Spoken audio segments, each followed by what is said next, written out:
buenos días, bienvenidos a esta entrevista. Ya se acerca la Navidad y por ello hemos decidido adentrarnos al tema tradicional que ocupa a muchas de las casas, los hogares en estas fechas, porque estamos celebrando justamente este nacimiento de Jesús, pero con ello vienen muchas tradiciones, el nacimiento, las posadas, los villancicos, y vamos a platicar con una historiadora. Ella es Irene Gómez, aquí en el Museo Nacional de Culturas Populares. Bienvenida. Gracias. Y quisiera empezar justamente dónde nace esta tradición antes de llegar a México. Bueno, datos exactos de una fecha no existen, son varias las relaciones que se tienen en cuestión de fecha, pero tiene que ver con una cuestión del cristianismo, de la religión, ¿no? El nacimiento del niño Jesús, y es de ahí que emana esta fiesta o esta tradición decembrina. Pero es muy curioso, ¿no? Cómo es que nace en el desierto y después llega a Europa e inmediatamente empieza a incorporar elementos de la cultura europea. Así es decir, cuenta la historia que el rey Herodes mandó a censar al pueblo, y Jesús y María salieron de su comunidad para irse a censar al lugar donde les correspondía, que era Belén. Y en Belén, en el transcurso, María ya iba en sus últimos días o en sus días ya de alumbramiento, entonces fue en este periodo que le toca ya que naciera. Se le adelanta Jesús. El parto. Ya estaba en días finalmente, ¿no? Ajá. Cuenta la historia, y es que empieza José a pedir posada o un lugar, claro, donde descansar o donde descansara María, y pues al no encontrar, porque precisamente era un mandato del rey, pues todos las posadas, los lugares de hospedaje estaban ocupados. Y se da en un establo.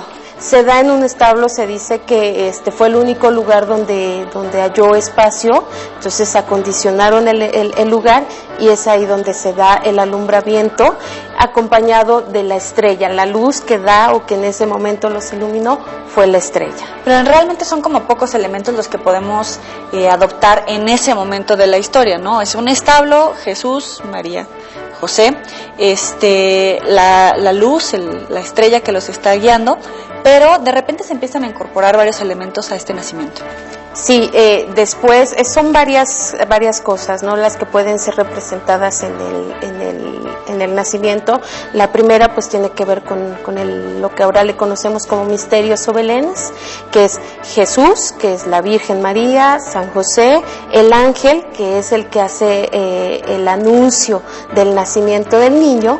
Posteriormente se incorporan a los pastores, y también a los Reyes Magos o a los magos, acompañados pues en un espacio donde están los animales. Oye, ya que estamos hablando de los Reyes Magos, ¿qué eran los regalos que realmente iban a dar en ese momento al niño Jesús?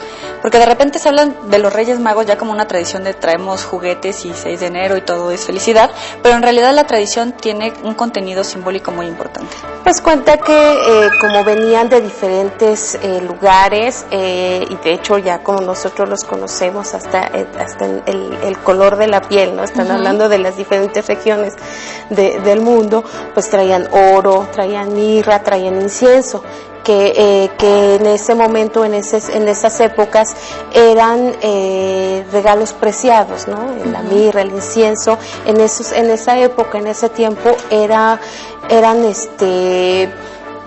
materiales preciados. Oye, ¿y cuándo es el momento en la historia en los que los nacimientos se empiezan a representar con la ayuda de personas vivas como tal que hacen esta representación? Sí, de hecho la fiesta de Navidad, o más bien la celebración de la Navidad, no inicia con la representación del nacimiento. Es más o menos por el año de 1200 que 224, San Francisco de Asís, que es a la que se le atañe, él hace por primera vez la representación del nacimiento con personajes, con personas, con humanos. Él hace la representación del nacimiento. Pero ahí ya estamos hablando del área de Italia. Sí, tal. ya esto es en la parte de Italia. Sí, ¿no? Y ahí justamente es donde empieza a crecer y a evolucionar, porque la gente, después de hacer esta representación, empieza a desarrollar los nacimientos y todo esto a través de figuras, ¿no? Sí, bueno, ya lo que tiene que ver con México, pues es a partir de la colonia, en este proceso de evangelización, pues como es parte de la cultura o del cristianismo, la celebración del nacimiento de Jesús, es aquí donde se introduce a México, ¿no? A partir de la colonia, y en México se tiene una referencia de que las monjas del monasterio de la Encarnación iniciaron haciendo figuras de cera, más o menos por el año 1541, cosas así, es que se inicia, que se tiene una referencia. Ahora, después de la conquista viene este periodo de evangelización que también utiliza teatro, música, ¿no? Alguna representación ya más allá como tal del nacimiento de figuras de cera, ¿no? Claro, también se tiene referencia, por ejemplo, de las posadas, que es parte también de esta celebración, como referencia en las misas de aguinaldo, que se hacían del 16 de diciembre al 24, y serán así misas de aguinaldo en las que estaban acompañadas con sones y música tradicional. Entonces a esto se le toma como una referencia a las posadas. Ya no se tiene un dato exacto a partir de cuándo es que se empiezan ya a organizar de manera ya familiar, de vecinos, de pueblos, pero un dato de inicio o de referencia son estas misas de aguinaldo. Oye, y quisiera hacer un paréntesis, tal vez sea lo más importante. Justamente llega toda esta tradición del catolicismo y cristianismo a México, cuando aquí hay una población indígena que se ve evangelizada y empieza la construcción de las iglesias, pero realmente es cuando empiezan a educarnos en toda esta cuestión de la iglesia católica, ¿no? Entonces es un rompimiento fuerte con la cultura mexicana. Claro, entonces. Sí, definitivamente, ¿no? La población o lo que es América, la parte que conquistan, pues tiene toda una creencia, todo, pues tiene todo su círculo de vida, ¿no? Entonces el llegar con la conquista, pues sí fueron varios años los que tuvieron que pasar para hacer como todo este proceso de evangelización, y que fueron muchas las formas en que pues se hizo esta acción de evangelizar. Y de aquí, por ejemplo, para lo que es las fiestas decembrinas, surge o hay lo que son las pastorelas, que como tal igual no se le llamaban así, pero esto se le atañe a los jesuitas, la escenificación de la lucha entre San Miguel y Satanás, el demonio, con los pastores, o con los pastores, ¿no? Que es lo más tradicional de una pastorela, o lo que se ve en una pastorela, más allá de actualmente los diálogos que puedan utilizar. Pero fue un rompimiento o un encuentro, por decirlo de alguna manera, pues bastante drástico, ¿no? Todo este choque de cosmovisiones, y el hecho de empezar a construir, por ejemplo, iglesias, catedrales sobre ciudades que todavía eran como arqueológicas, ¿no? Que no necesariamente eran ruinas en ese momento, y también el periodo de decirle a la gente que habitaba en ese momento México que todas sus creencias respecto a sus dioses pues se vienen abajo, y viene este periodo de evangelización. Así es, sí, y no tiene nada más que ver con México, ¿no? Recordemos que es toda esta parte de Mesoamérica, que es donde entra la colonización, ¿no? Y que sí, que los lugares donde fueron invadidos, como mencionas, las catedrales, pues eran lugares que estaban activos, ¿no? Eran lugares que se habitaban, o que estaban, la gente circulaba en ellos. Son finalmente tradiciones que se han ido transformando, pero sí quiero hacer hincapié en que hay como esta contradicción en nuestra propia población, porque si bien es cierto ahora en nuestras familias celebramos la Navidad y tenemos toda una tradición de poner el nacimiento, la posada, etcétera, también viene de un choque de culturas en la época de colonización, ¿no? Después de ese momento, cuando ya llega a México, ¿cómo empieza a transformarse? Pues con el paso de los tiempos, con el paso del tiempo, pues finalmente la gente va adoptando toda estas creencias o toda esta transformación, y que se ve que es muy diferente, también tiene que ver con la región o el lugar donde está, ¿no? México es rico, variado, es diversidad, ¿no? Entonces, una celebración que puede ser a nivel nacional, en cada región se celebra de diferente forma, de diferente manera, ¿no? Uh-huh. Después del nacimiento, la posada, empiezan ya a ver como algunos elementos, que también lo ha ido transformando, ¿no? Por ejemplo, se incorpora la figura de un pino, cuando en Israel no había, ¿no? Es una zona desértica. ¿De dónde nace esta incorporación? Bueno, el pino tiene diferentes orígenes, ¿no? Y se incorpora a la fiesta, o más bien a la celebración decembrina más que a la posada. Uh-huh. Hay un relato de muchos que cuentan que Martín Lutero, caminando una noche fría por el bosque, mira a su alrededor, ve a los pinos iluminados, un efecto de luz que da la luna. A él le parece se sorprende por ese efecto, llega a su casa, al siguiente día regresa, va por un pino, lo coloca en su casa y le pone velas. Entonces da el mismo efecto que el que vio él una noche anterior. Uh-huh. Entonces tienen varios orígenes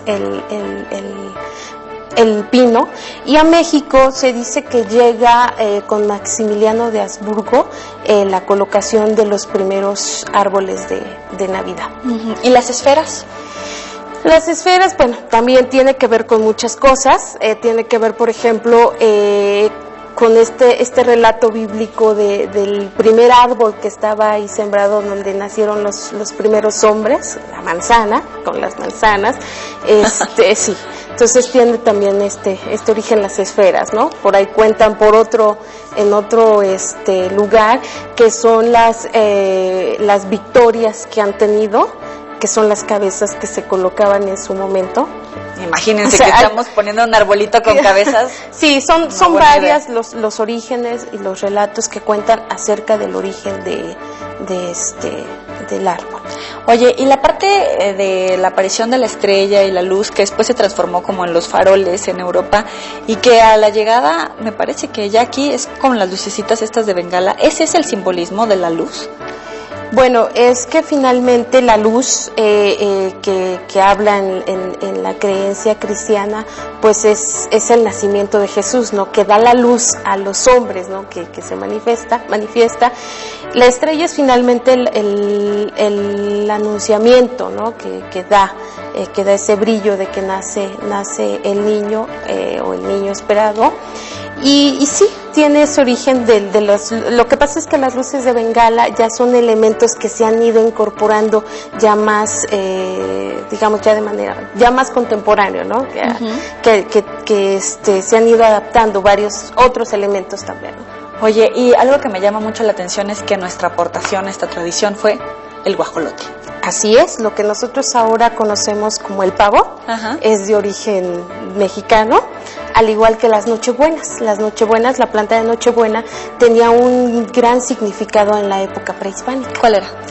Era una flor sagrada, y además que representaba un ciclo de vida, porque solo aparece en una temporada del año, pues precisamente tiene que ver con diciembre, ¿no? Uh-huh. Ahora le llamamos diciembre, o así en mes de diciembre, que aparecía la flor de Nochebuena. Oye, y justamente estos ciclos es de los que hablábamos hace unos momentos respecto a la cultura que habitaba México, Mesoamérica, y que tenían otro tipo de celebraciones, no necesariamente como el periodo de Navidad, sino justamente de ciclos de comenzar y terminar. Sí, son los ciclos de vida que habían, o periodos de vida, que en cada una de las culturas que existían, pues tenían periodos y significados, uh-huh, y formas de vivirlos, ¿no? Y rápidamente, las piñatas.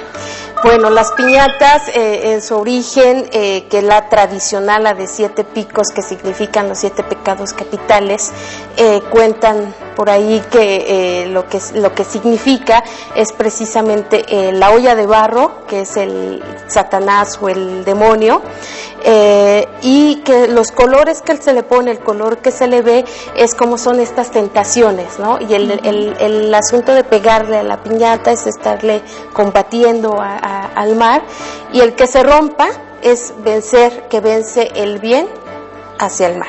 Y el que se le ponga a la persona que pega, se le tapen los ojos, es precisamente esta fe que debe de haber, que es una fe ciega. Irene, en unos momentos más vamos a seguir platicando acerca de los nacimientos y las transformaciones que ha sufrido a lo largo del tiempo la tradición, que ahora ya nosotros la llevamos a cabo en nuestros hogares como si fuera una tradición mexicana, y vamos a seguir platicando justamente de este cambio a través de la historia. No le cambie.